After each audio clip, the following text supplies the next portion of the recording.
She took a deep breath, like a tremendous sigh. And when she raised her head, the worry was erased from her face. She was ready for her father. When she'd walk through this door into his room, she would need her skill in acting more than ever before. She would have to smile, though her heart was heavy because she mustn't let her father see her cry. Suddenly, startling her, the door opened and a nurse intercepted her. "I'm sorry to make you wait," she said softly, "but the doctor is with your father." She hesitated a fraction of a second, as if not sure whether she ought to say "Your Highness" or not. Then, as she saw the anxious look on Grace's face, the nurse smiled kindly and tried her best to sound reassuring. "It's just that it may take 10 or 15 minutes longer," she said. "Why don't you sit down?" She indicated a chair in the corridor not too far away. "I'll come for you when you can see him." She went back into the room, quietly shutting the door behind her. Princess Grace sat on the straight-backed wooden chair, not noticing just how straight or how hard it really was, almost grateful in a way, for a few moments alone. A door was shut between her father and herself. She had no way of knowing what was happening behind it. She could only try to imagine how her father looked lying there against the white sheets. Was the doctor's face grave as he bent over him? Did the door look so forbidding,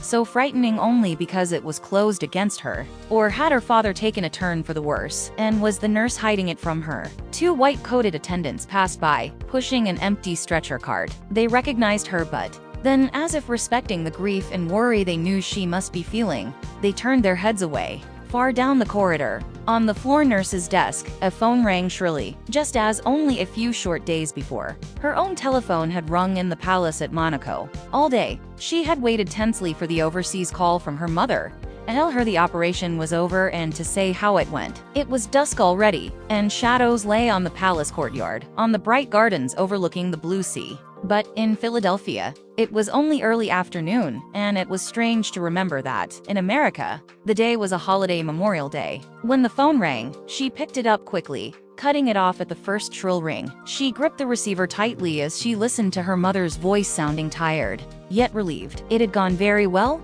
Yes, it had been what the doctor thought. Adhesions from last year's emergency operation. Dad's condition was good. No, there was nothing to worry about. Brave, encouraging words. Yet, at the back of her mind, there was still a nagging doubt. Soon after, there was another transatlantic call. This one from Dr. James A. Lehman, who was such a good friend of the family, and who had performed the surgery. He too tried to assure her that her father was doing well. Yet, she also heard him say that she must forget about the family reunion planned for mid-June in Ireland, where a cousin was to be married. She had looked forward to the wedding, but most of all, to the joy of seeing her father again, and her mother, and the whole family. It seemed so long since they'd all been together. But now, the doctor was telling her that her father would not be up to the trip, that it must be postponed indefinitely. Was he telling her everything? And it was, then, that she knew she had to see her father. Her husband agreed she should fly at once, but the decision was so sudden that there was no time for Rainier to arrange matters of state and go with her. He would have to stay home, and so would the children, Carolyn and little Albert. Two capable nannies would look after them well.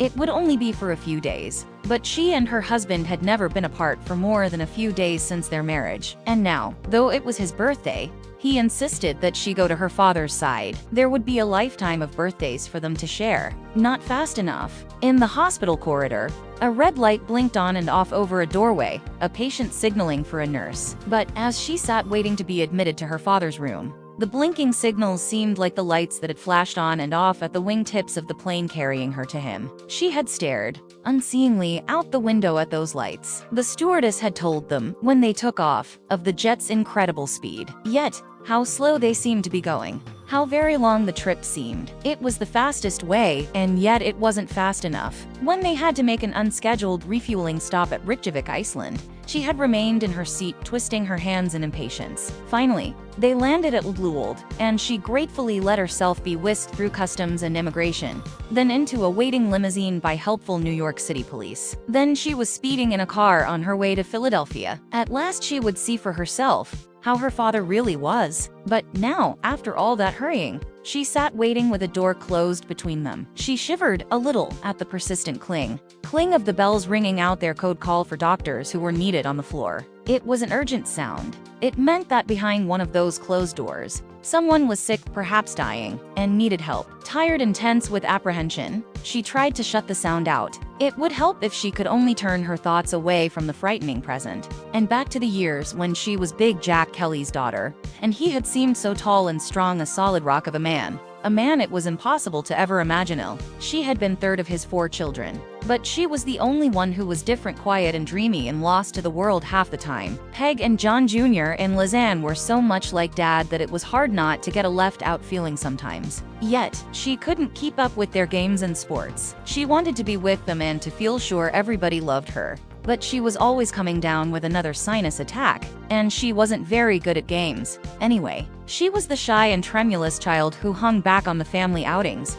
holding her mother's hand, while the adventurers ran ahead with Father exploring, shouting out discoveries, noisy and happy. In her own secret way, she was happy too, but so sensitive that at the sign of a rebuff, she felt she could curl up and die. Because of this, she was more dependent on her parents' love. She needed it more than the others. But how can a painfully uncertain child be sure that she deserves that love? That father can be as proud and fond, in his own gruff way, of the quiet one as of the others. Suddenly, she heard a soft rumbling, and she saw that the stretcher, no longer empty, was being rolled past her again on its way to the elevator. The figure on it was so blanket-wrapped that only the face showed, a man with eyes closed, mercifully asleep. She, too, closed her eyes. There was so much to remember. There were the old family stories the Kellys loved to tell and retell. The one about the day of her own birth that she'd heard until she sometimes felt she could actually remember it happening. The message. It was in 1929, a year that, to many, was the beginning of the end, the big crash. But to Jack Kelly,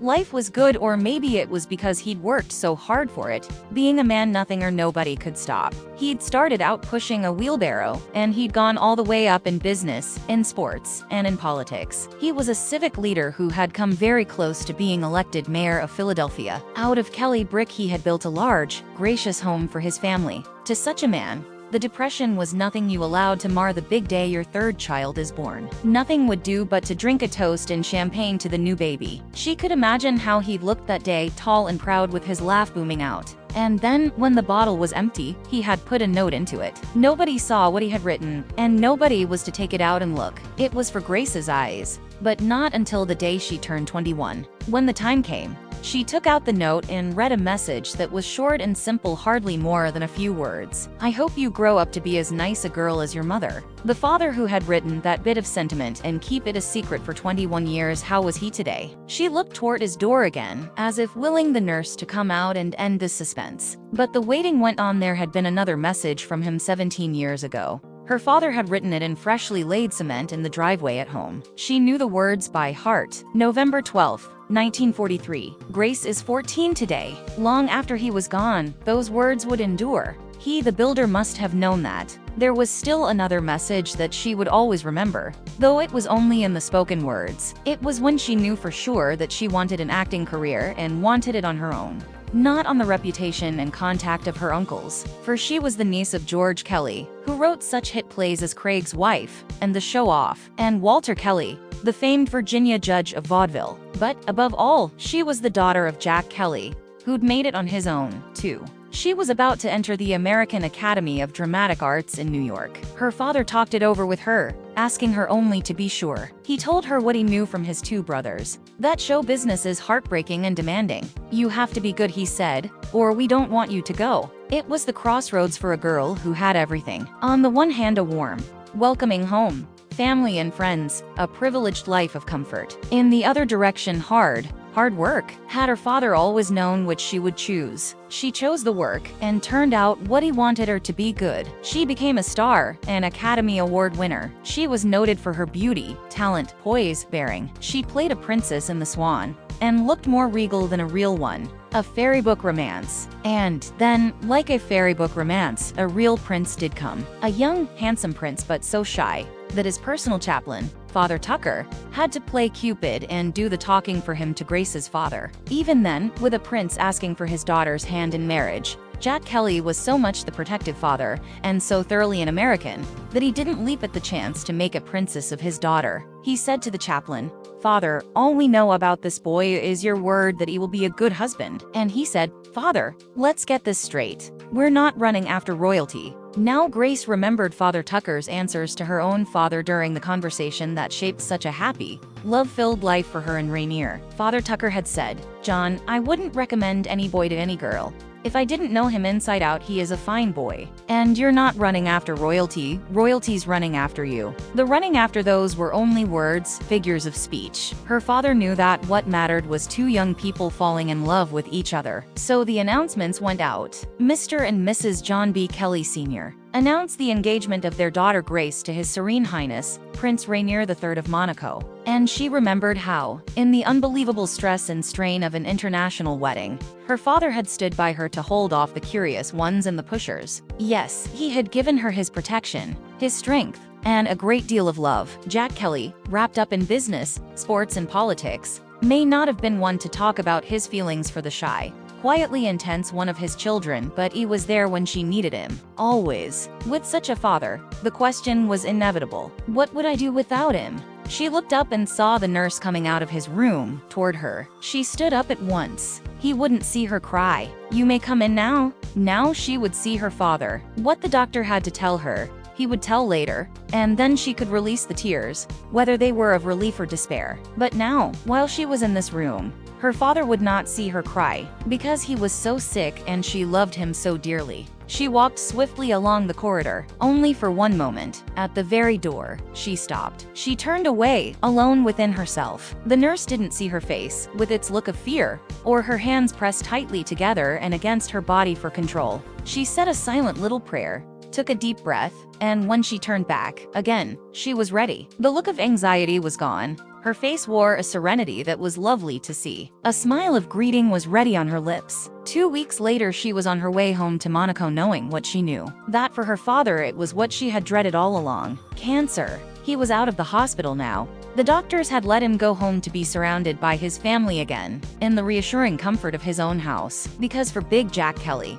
that man made of iron and steel and brick, now it was only a matter of time. Yet, at home, he attended shows and made jokes about having been hospitalized. Grace flew home to the family whom she had left for a few days that lengthened into 2 weeks. She went knowing that this visit with her father had been something very precious. She would always be grateful for it, always have it to remember along with everything else dear and good that she remembered about him and herself. All her life she would remember the birthday note in the champagne bottle, and the birthday card in the cement, and all the other unspoken ways he had shown his love. And for comfort she would have too the memory of these 2 weeks they had been blessed with. 2 weeks of close, warm companionship before it was too late. 2 weeks in which she could talk to him, and do small services for him, and keep up the brave smile. Because if John Kelly knew the final bitter verdict, he had too much courage to admit it. And how better could she have honored his brave, proud heart than by never showing grief in his presence? But she went home with the burden of her knowledge heavy on her own heart. And a week later she was winging back to him, this time with Rainier by her side. For death had come abruptly, sooner than she anticipated. Now Grace Kelly could weep. Her father could not see her cry. Photoplay magazine, September 1960.